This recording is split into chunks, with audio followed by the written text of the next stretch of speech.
নমস্কার, আমার রান্নাঘর চ্যানেলের পক্ষ থেকে সবাইকে জানাই শুভ সোমবার। আজ খুব কম উপকরণ দিয়ে আমরা বানিয়ে নিব অপূর্ব স্বাদের সাবু মাখা। তার জন্য এখানে আমি সাবু নিয়েছি, যেটা 2 ঘন্টা ভিজিয়ে রেখেছিলাম। আমি এখানে ছোটো দানার সাবুটা নিয়েছি। আপনাদের বাড়িতে যেই সাবুটা থাকবে আপনারা সেই ধরনের সাবুটাই নেবেন। এখানে দেখুন আমার সাবুটা কত সুন্দর ফুলে উঠেছে। এবার আমি এই সাবুর মধ্যে দিয়ে দিব কিছুটা পরিমাণে ফল কাটা। আপনারা চাইলে এই ফলের বাদ দিয়ে অন্য ফলও নিতে পারেন।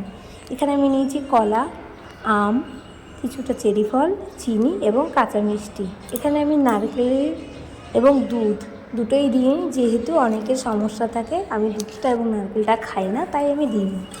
আমি এখানে চিনি এবং কলাটা খুব ভালো করে মেখে নিয়েছি, যাতে কলার মধ্যে কোনো দানা দানা ব্যাপার না থাকে। এবার সবগুলো উপকরণ একসাথে খুব ভালো করে হাত দিয়ে মেখে নিচ্ছি।